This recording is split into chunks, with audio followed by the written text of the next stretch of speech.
Hey everybody, Alex Miller at Captain. I should really be telling you about all the dopest shit R&D we've been doing recently, but I gave a little teaser trailer last week that I would talk about the criminal prosecution of the former Uber Chief Information Security Officer Joe Sullivan, and one person that this teaser trailer worked on was me. So I got a little excited, and I think it's a really interesting intersectional story that you want to hear about. It's going to be really challenging for me to talk to you about it for 10 minutes in a coherent way versus talking incoherently for an hour, because I think there are a lot of interesting intersections. So let me recap the story very high level, and then I think there's a lot of interesting details to point out. So, super short story. Uber got ransomware in 2016. The then CISO Joe Sullivan is now going to court. They are pressing criminal charges against him for how he behaved in response to this incident. And there's a lot of controversy about, is that appropriate? What does it mean? Various lines that he supposedly crossed. Are those really the lines? Are those the right lines we want to have?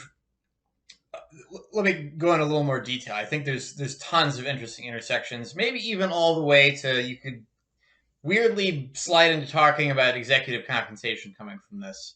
That sounds kind of crazy, but I'll get there. So, what's ransomware? People bust into your computer system and they encrypt everything, and that ruins your operations. They tell you, hey, give me some money and I'll decrypt it and move on my way and everything will be great. This looks dangerously like a different thing in the cybersecurity world, which is a bug bounty program where you say, hey, if you can find information security problems in our system, we'll give you some money because we appreciate you pointing them out so we can fix them.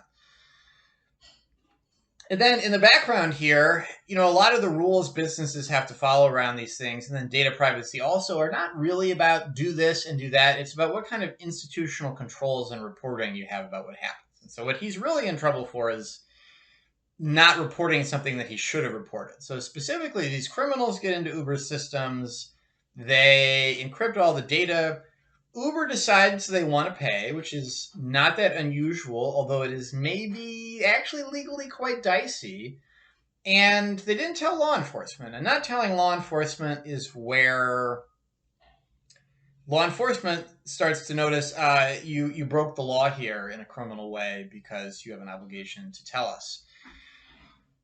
There's a lot of weird stuff about this particular case. It's really interesting. So, first off, there's this bug bounty angle. Uber called this thing a bug bounty internally, which is not that crazy. I think it is, in fact, some disingenuous bullshit, but if I am the one that has to draw the line, that's pretty tough. It's a pretty fuzzy line, and I think Uber was probably on the wrong side of it, but there's some kind of conversation to have there.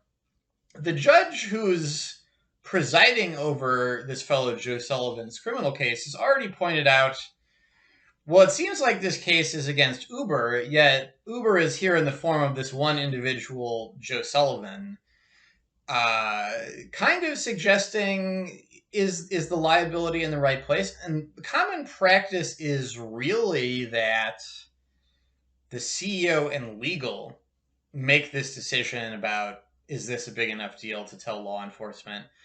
And it's not something that the CISO does all by their lonesome. And maybe why would it be?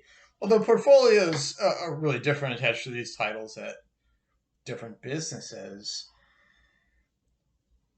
This was a breach. It was a breach, but then the ransomware on top of the breach in 2016. Some of the kinetics are really odd. So he got fired a year later for mishandling the breach. So Uber was fine with it for a whole year and then dumped him. And that's when information about this stuff started to come out. Rather awkward. This guy was regarded as a rock star, so he got a similar job at Cloudflare, which is a pretty well-respected and important cybersecurity company. And he was working there when the government eventually decided to charge him. So, it's long after the fact. It's unclear at Uber who would have even made this decision. There's a lot of these little details, like Uber thrown this dude under the bus inappropriately. They definitely didn't tell law enforcement that's wrong, and they had kind of a specious bullshit rationalization, but they did have a rationalization. And anyway, this fellow Joe Sullivan is about to go to trial, and he's in danger of going to jail, and that's a pretty big deal. In general, a lot of people out there are kind of frustrated. Businesses lose your data all the time. When you get in a kind of more educated conversation, this is a cost center, and good risk management can't be to push risks to zero. So you can't go totally crazy being perfect about cybersecurity. Stuff happens. In general, it's kind of a problem. Is anybody really responsible, any real human ever really responsible for wrongdoing by a big corporation? And in the broader, universe of possible worlds, and relative to things we used to do in the United States, it's very rare that individuals are held criminally responsible. There's a lot of debate about if it's, appropriate in this case and what are the consequences. To make good on an earlier promise, would you want a job where your job sucks you up in some crazy shit and you got to make a lot of decisions in a hurry for your employer? And then, maybe they weren't the perfect decisions. And when, the chickens come home to roost and somebody's mad they weren't the perfect decisions, your employer's, send that asshole to jail. You might say this is kind of what's happened in this case. Some people would say maybe even the judge trying this dude is already insinuating before the trial has started that that's what happened. I think, and especially since I'm talking to LinkedIn here, there's very much a tone among the corporate employees of the world of these shiny asshole bigwigs, everything's great for them. Looking through a different lens, why would anybody want a job like this? And I teased about executive compensation. I think in a past era, a lot of people were in these jobs because they'd been with the organization a long time. And it was part of their identity and there's some element of service in it. That's changed. In a way, these are kind of scary jobs that there's tons of danger attached to them. And I think to some degree, in our current institutional configuration, maybe you can't find people to take them unless there's a gold-plated Lamborghini involved.